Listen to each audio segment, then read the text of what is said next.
제가 시편을 살펴보려고 하는 이유는 성경들 모든 말씀들 가운데 있는 말씀들이 하나님이 우리들에게 주신 계시의 말씀이지만 시편에 있는 말씀은 하나님의 계시를 받은 인간들이 하나님 앞에 어떻게 살려고 몸부림치는 신앙의 간증이요 고백이기 때문에 모든 만세에 있는 성도들에게 은혜가 되는 내용이기 때문에 이 시편 말씀을 살피려고 하는 겁니다.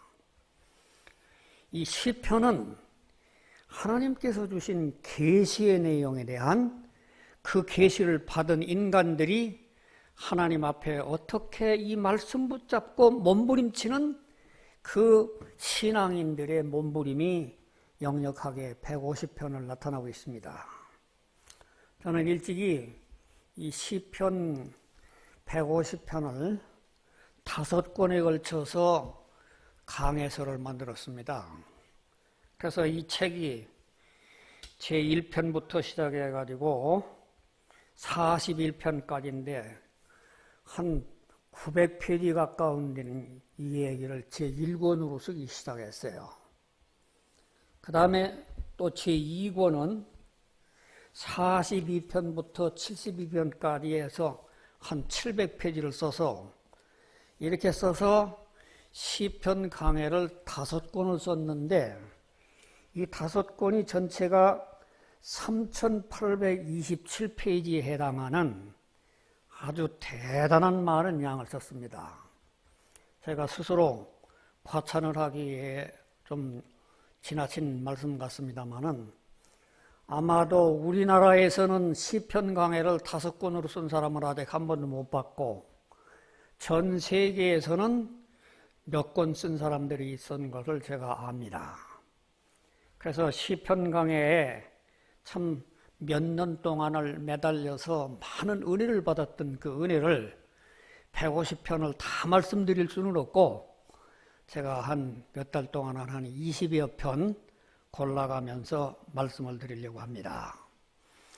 오늘 이제 첫 시간에 말씀드리려고 하는 것은 먼저 2가지를 말씀드리려고 하는데 오늘 시편이라는 책은 어떤 책이냐라고 하는 것을 상식적으로 알기 위해서 시편에 관한 말씀을 먼저 드리고 두 번째 150편의 전체의 총 내용의 제목이 될 수 있는 시편 1편이 복 있는 사람에 대한 설명을 말을 하고 있는데 성경에 말하는 복과 세상에 말하는 복이 뭐냐 이 2가지를 나눠서 말씀을 드리려고 합니다. 이제 이 책에 기록된 말씀을 통해 가지고서 여러분에게 다시 말씀을 드리거니와 오늘 첫 시간에 여러분들 시편이라는 책을 말씀을 드리려고 합니다. 시편. 여러분 시편 하면은 어떻게 머리에 떠오르는 인상이 있습니까? 시들을 모아놓은 편찬한 책. 그렇죠. 시편이란 말은 시들을 모아놓은 편찬한 책.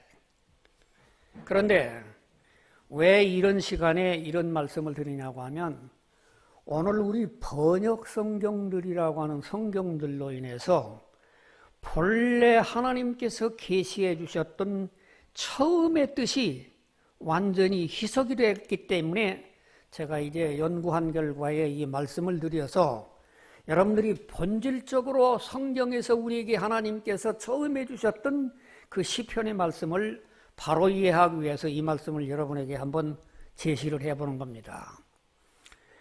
본래 히브리 사람들이 이스라엘 사람들이 썼던 히브리어의 원문에서 시편이라는 말은 테힐림이라는 말입니다.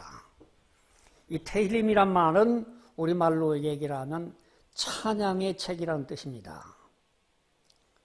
여러분 찬양과 또는 찬송과 이 모든 것은 반드시 하나님을 아버지로 모시고 구세주를 영접한 구원받은 자들이 하나님 앞에 드리는 노래가 찬양이고 찬송입니다. 그런데 이제 이 히브리어의 테힐림이라고 하는 이 시편이라고 하는 이 책을, 찬양이라고 하는 책을 최초에 번역한 책이 주전 250년경에 저 유명한 70인역이라고 하는 헬라어로 번역하는 번역 성경이 프살모이. 이건 프살모이라고 하는 말은 뭐냐고 하면 이건 단지 이 얘기는 그냥 하나의 노래라고 하는 뜻이지 찬양이라고 하는 뜻하고는 전혀 다른 얘기입니다. 여러분, 노래가 있고 찬양이 있는데 노래라고 하는 것은 이 세상에 구원받지 않은 사람들도 노래 부를 수 있고 구원받은 사람도 노래 부를 수 있는 거지만은 찬양의 책은 반드시 거듭난 그리스도인들이 하나님을 영화롭게 하기 위해서 하나님을 목적 있는 노래를 부르는 것을 찬양의 책이라고 하지만은 프살모이, 노래라고 하는 것은 대중노래라고 하는 뜻으로 이 번역이 희석이 됩니다. 그 정도까지는 이해가 가요. 그 다음에 이제는 이 시편이라는 책이 영어로 번역을 할 때 쌈이라고 번역이 되는데 이는 노래란 말이에요. 노래. 성가란 말이에요. 성가. 그리고 이 시편이 또 영어가 한문으로 번역됐을 때에 비로소 우리말 성경이 나오는 것처럼 시편이라는 말로 또 번역이 됩니다. 이 시편이라는 말이 우리가 익숙하게 들었기 까닭에 우리에게는 거부 반응을 안 느끼지만 내용을 알고 보면은 얼마나 이게 참 불경한 내용인가를 우리가 깨달아야 됩니다. 왜 깨달아야 되냐고 하면 이 시편이라고 하는 말의 개념의 배경은 유교의 경전에서 비롯됐기 때문입니다. 여러분이 잘 아시는 바대로 유교에서는 사서, 삼경, 논어, 대학, 중용, 맹자, 시경, 서경, 역경, 사서, 삼경이 있는데 이제 다른 걸 뭐라 삼경이 시경, 서경, 역경이라고 하는 이 삼경이 이 시경이라고 하는 건 뭐냐고 하면 중국의 고대에 전라해오던 그 시편이 한 3천여 편 되는 거를 공자 선생이 교육용으로 적절하게 편찬한 책이 한 305 시편을 모은 걸 가지고 가서 그거를 시경이라고 얘기하고 서경이라고 하는 것은 중국 고대 역사가 여러 역사들 가운데 있는 것 가운데에 몇 가지를 골라서 교훈으로 잡은 것을 서경이라고 합니다. 그래서 이 시경, 서경 주역이 있는 것처럼 시편이라고 하는 책도 뭐냐고 하면 이스라엘 백성들이 가지고 있었던 여러 개의 시들 가운데에서 몇 개를 편찬한 책이다. 이 성경의 테일림이라고 하는 찬양의 책이라고 하는 고상한 진리를 중국 사람들은 이건 이스라엘 사람들이 시 편찬해 놓은 거야. 이렇게 격화시켜 놓은 것이 시편이라는 말이에요. 여러분 한번 들어보세요. 본래 찬양이라고 하는 책이 이게 번역이 돼가지고 가서 노래라고 번역이 되죠. 이게 또 성가라고 하는 걸로 번역이 되죠. 이제는 시 편찬이라고 하는 책으로 편찬이 됐죠. 이렇게 해서 성경이라고 하는 본래에 있었던 책이 번역을 과정을 몇 과정을 거치면서 오늘 우리는 시편이라고 하는 책이 익숙하게 되어 있지만 이 말씀을 듣는 우리들 생각에는 본래에 하나님께서 주셨던 이스라엘 민족이나 다윗이나 모든 사람들에게는 찬양을 부르고 하나님을 영광 돌렸던 노래가 지금 이제 단지 옛날 고대인의 시를 편찬한 시 중의 하나로 인식될 정도로 전락이 된 것이 오늘 시편이라고 하는 뜻입니다.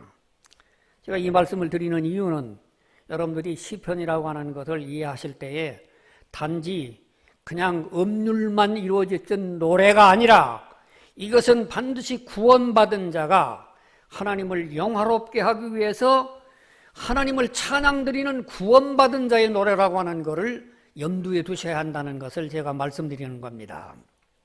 그래서 저는 교회에서 성가대라고 부르는 것과 찬양대라고 부르는 것을 저는 구별하는 사람이에요.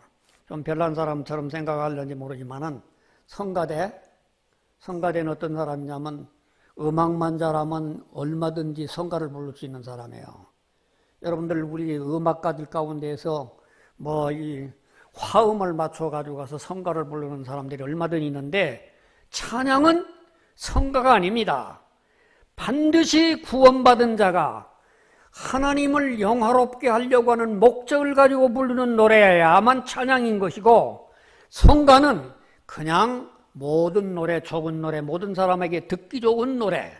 그래서 이 성가대라고 하는 말도 성경적인 용어가 아니라 사실은 구원받은 자가 하나님 앞에 영광을 돌리기 위해서 그 구원의 감격을 하나님 앞에 노래로 부르기 때문에 찬양대라고 하는 말이 맞다.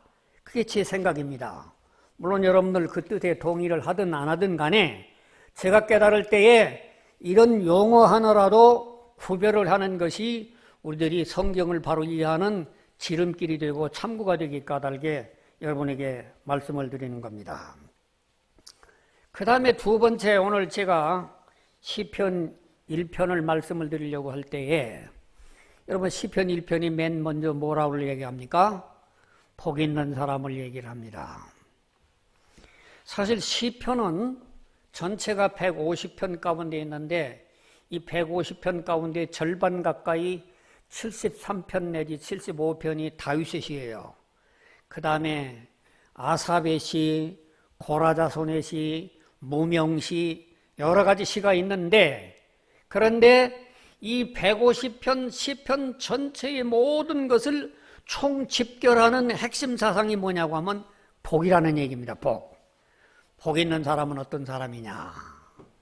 그래서 이 시편 1편을 가지고 복 있는 사람을 쭉 설명을 하는데, 여러분 저는 이제는 이 복 있는 사람이라고 말하는 이 복을 성경에 말하는 복과 세상 사람들이 말하는 복이 너무나도 차이가 있기 까닭에 저는 복의 내용을 설명하기 전에 성경의 복과 세상의 복이 어떻게 개념이 다른가라고 하는 것을 제가 이 책에다가 저술을 해놨습니다. 여러분 먼저 우리가 아는 대로 우리가 성경에 말하는 복이 뭐가 성경에 말하는 복일까 한번 우리 생각해 보려고 할 때, 첫째, 제가 깨달은 것 가운데는 성경에 말하는 축복이라고 하는 것은 하나님의 선택이 축복이다. 이 선택을 축복이라고 얘기를 하는데, 이 선택이 축복이라고 하는 말을 히브리 말로 베라카라고 얘기합니다.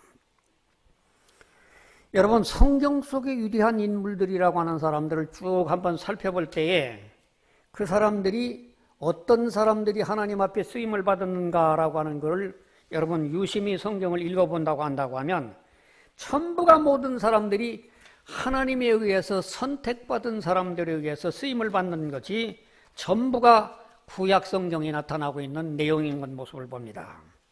여러분 우리가 잘 아시는 대로 창세기 4장에 보면 아담의 아들이 가인과 아벨과 셋이 있습니다. 이 셋이 가인과 아벨 셋, 이 가운데 하나님께서 쓰심받은 사람이 누구예요? 가인도 아니죠. 아벨도 아니죠. 마지막 셋이 하나님 앞에 선택을 받아서 창세기 5장에 셋의 족보가 계승이 됩니다. 창세기 5장에 보면 아담의 족보가 10대나 계속이 되는데 그 수많은 무두셀라 같은 사람은 969세까지 오래 살고 죽었는데 하나님 앞에 선택을 못 받고 창세기 5장에 선택받아 구원받은 사람은 에녹과 노아 두 사람밖에 없습니다.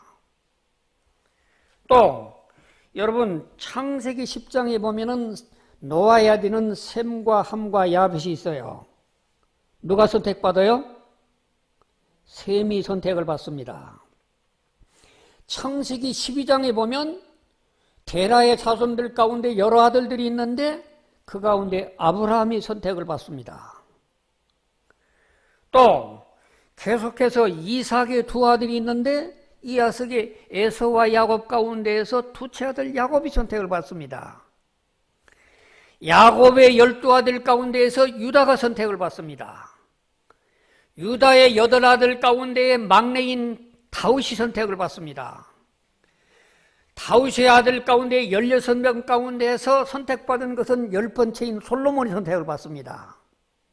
여러분, 구약 성경을 전체를 읽어보면서 우리가 깨닫는 진리가 뭐가 있는가? 내가 하나님 앞에서 선택받은 하나님의 자손이 됐다는 것, 이게 축복이라는 사실입니다. 여러분, 이 세상에 많은 사람, 75억이라고 하는 많은 사람, 우리나라의 5천만 인구 가운데에서 몇 명이 되지 않지만 이 소수인 무리가 여기 와서 선택받아서 하나님의 말씀을 듣는 이 자체가 하나님의 선택을 받았다고 하는 것이 성경이 말하는 축복이라는 얘기입니다. 여러분, 성경의 축복이라고 하는 것은 다른 물질이 축복이 아니고 하나님이 나를 선택했다고 하는 것을 깨닫는 이 선택이 축복이라고 하는 게 하나 있다는 얘기입니다. 두 번째, 성경이 말하는 축복이라고 하는 것은 하나님과의 관계가 유지되는 것이 복이다. 이 말을 이제 헤브리 말로 해야만 아슈레라고 하는 말로서 오늘 이 시편 1편에서 있는 내용이 복이라고 하는 말이 히브리 말로 아슈레라고 하는 말로 써져 있어요. 아슈레라는 말은 하나님과의 관계가 유지되는 것. 여기 시편 1편 복 있는 사람은 악인의 꾀를 좇지 아니하며 항상 하나님과의 관계를 유지하고 살아가는 사람이 그 사람이 복 있는 사람이라는 얘기입니다.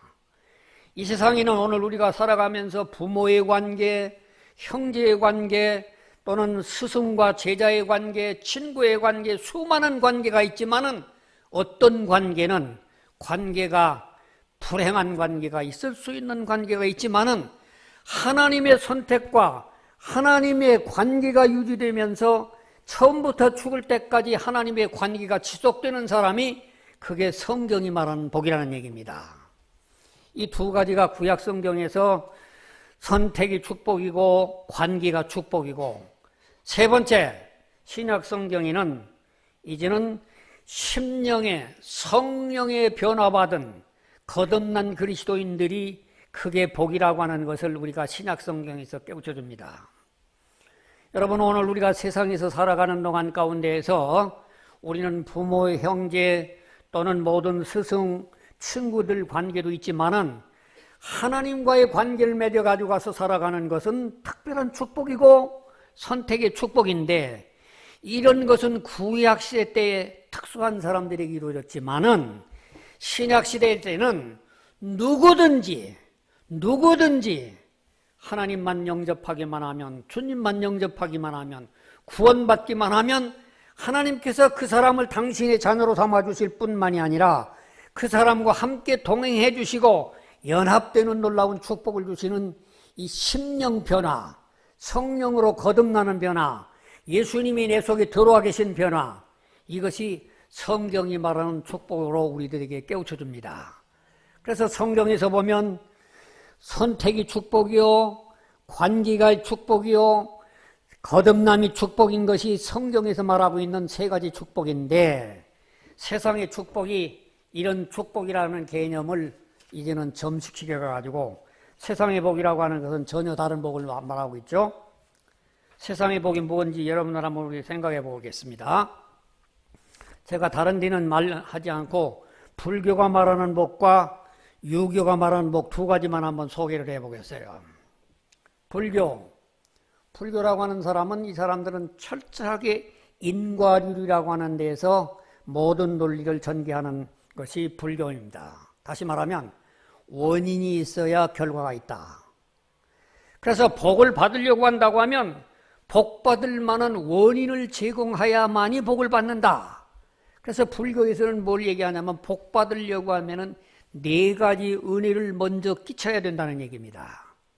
네 가지 은혜가 첫째가 뭐냐고 하면 천지 만물에 대해서 내가 복 받을 만한 일을 먼저 시행을 해야 된다는 얘기입니다.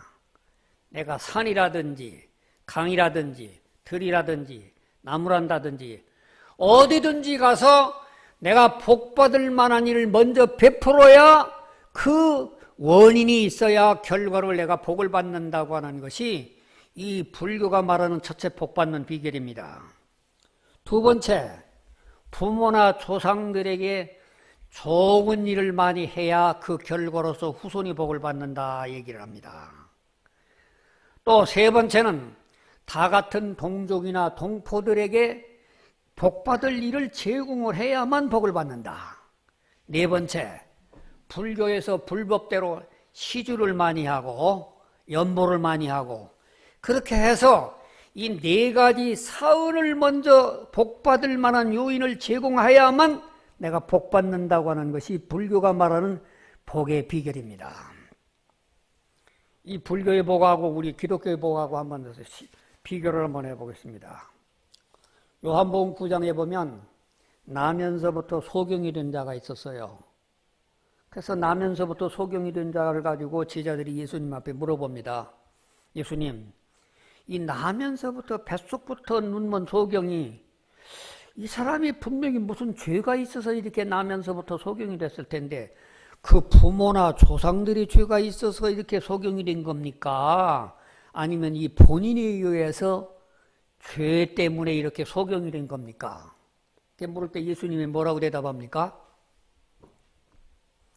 세상 사람들은 다 원인이 있어야 결과가 있다라고 하는 인과론을 가지고서 과학이라고 말하고 논리를 얘기하지만 예수님께서 이렇게 말씀하십니다. 이 맹인이 이렇게 소경된 것은 그 조상들의 죄가 있는 것이거나 그 본인의 죄가 있는 것이 아니라 하나님이 이 불행을 통해서 위대한 역사를 하시고자 하시는 하나님의 섭리한 결과지 죄 때문에 이런 불행이 오는 게 아니라는 얘기입니다. 하나님은 원인이 없어도 결과가 있다는 얘기입니다. 여러분, 예수님이 죽을 만한 원인이 있어서 죽는 게 아닙니다. 예수님은 죽을 만한 원인이 없어도 죽으셨어요. 그래서 오늘 이 불교가 말하는 네 가지 은혜에 그런 모든 것을 쌓아야만 이제 복 받는다라고 하는 얘기는 불교의 수준 낮은 복의 얘기라는 얘기입니다. 그 다음에 두 번째 얘기는 우리 동양 사람이 제일 많이 알고 있는 유교에서 말하는 복을 봅시다. 유교에서 말하는 복이라고 하는 것을 오복을 얘기해요. 이 오복이라고 하는 것이 어디에 나오냐고 하면 앞서 얘기했던 서경이라고 하는 책 가운데서 오복이 얘기 나오는데 첫째, 일활 수요. 오래 살아야 복 받는다고 그럽니다. 여러분들 오래 못 살고 일찍 죽는 사람들을 뭐라고 그러냐면 급사, 횡사, 그 사람이 요사 여러 가지로 나쁘게 말해서 일찍 죽는 것은 불행이라고 얘기하고 사람이 오래 살아야 복 받았다고 생각하는 것이 유교가 개념입니다. 두 번째, 사람에게 먹을 만큼 있어야 된다. 뭔가 가진 게 있어야 된다. 부가 복이라는 겁니다. 여러분, 재물이 많아야 복인 겁니다. 그래도 가난한 거는 그건 부자가 아니고 재물이 많아야 복이다. 세 번째, 강령. 강령이라고 하는 말은 건강해야 복이라고 하는 얘기예요. 네 번째, 유호덕이라고 합니다. 유호덕이라는 말은 부부간의 금실이 좋아가지고 그래서 아들, 딸들 많이 낳아야 되는 것이 이것이 금실 좋은 결과로서 유호덕 복이라고 그런 겁니다. 여러분, 우리나라가 얼마나 이런 영향을 받았는지 모르지만은 시골에 가면은 무덤을 잘 만들어 놓고 무덤 앞에 큰 정승처럼 표대를 양쪽에다가 세우는 비석들을 봤을 거예요. 혹시 여러분 이 촛대같이 세워놨던 양쪽에 뾰족 세워놓은 게 그게 뭔 줄 아십니까? 내가 물어봐도 여러분들 잘 기억을 못 하시는 것 같은데 비석이 아니고 무덤을 쓰고 난 다음에 무덤 양 가정다리에다가 끝에는 튤립처럼 이렇게 좀 봉그람하게 해가지고서 길쭉하게 만드는 이 말뚝장성 같은 거를 박아놓은 그런 모든 걸 보는 걸 혹시 안 봤습니까? 봤죠? 예. 여러분, 그게 뭐예요? 뭘 거기다 박아놨어요? 기가 막힌 얘기죠? 그게 남자의 생식기를 상징하는 겁니다. 그래서 이 무덤 후손들이 수많은 생식이 번져가지고 가서 자석돌이 번다야 이게 복이라고 하는 것이 유교에서 나온 하나의 미신적인 사고라는 얘기입니다. 마지막으로 고종명, 죽을 때 자동차 사고로 죽는다든지 머리에 빠져 죽는다든지 세상에서 이렇게 죽는 것은 급사, 횡사, 요사 아주 그렇게 죽는 게 아니라 아들, 딸, 며느리를 다 앉혀놓고 아들아 그러면 예 아버님, 며느리는 있느냐 예 아버님, 그렇게 마지막으로 숨 잘 넘어가는 고종명이 복이라고 하는 얘기입니다. 이거를 예수님하고 비교를 해봐요. 1월 수요, 예수님 몇 살에 돌아가셨어요? 예수님 몇 살 돌아가셨어요? 33살 돌아가셨어요. 복 있는 분이야, 없는 분이에요? 2월 부요, 예수님 아파트 몇 채예요? 공중이 나는 해도 빛이 있고 여우도 굴이 있지만은 인자는 머리 둘 곳이 없는 가난한 예수님은 말구유 빌려가지고 오셨고 가실 때는 아리마다 요셉의 무덤을 통해 가지고 가셨던 아무것도 없는 예수님이었어요. 예수님이 건강 3월 강령형 건강하셨을까요? 예수님은 33살에 돌아가셨어요. 33살에 돌아가셨는데 내가 아브라함부터 이전이 있었다고 그러니까 유대인들이 하는 말이 야 이놈아 내가 보니 너는 50도 안 돼 보이는데 무슨 누가 아브라함 이전에 있었다냐고 그런 말을 합니다. 이 말을 보면 예수님이 30대 청년이었지만은 50대 장년으로 아주 건강이 나빠졌으리라고 저는 상상을 합니다. 네 번째 유호도 예수님이 아들, 딸 몇 남매 뒀어요? 예수님이 고종명, 예수님이 죽으실 때 아들, 딸 유언 잘하고 죽으셨어요? 여러분, 오늘날 한국교회에 소위 기복신앙이라고 해서 네 영혼이 잘 되면 건강하게 되고 또 잘 된다고 하는 이 기복신앙이라고 하는 것은 이런 유교에서 바탕된 복의 개념이지 성경적인 복의 개념은 아닙니다. 오늘 성경적인 복의 개념이라고 하는 것은 앞서 말씀드렸던 것처럼 하나님께서 나를 당신의 자녀로 선택해 주셨느냐? 내가 하나님과의 관계를 유지하고 있느냐? 내 심령이 성령으로 변화돼서 하나님의 귀한 품성, 예수님의 품성을 향상하고 살아가느냐? 이것이 갖춰지는 것이 진정한 성경의 복이라고 하는 진리입니다. 오늘 여러분에게 시편을 계속 상고하면서 우리는 잘못된 사고, 세상적인 사고에서 이 성경을 곡해하고 나가는 것들을 이 말씀의 진리를 토대로 근거로 해서 하나하나를 바로 깨닫고 우리가 신앙생활을 바로 할 수 있도록 그런 저나 여러분이 될 수 있도록 오늘 이 말씀이 여러분에게 축복이 되기를 바랍니다. 감사합니다.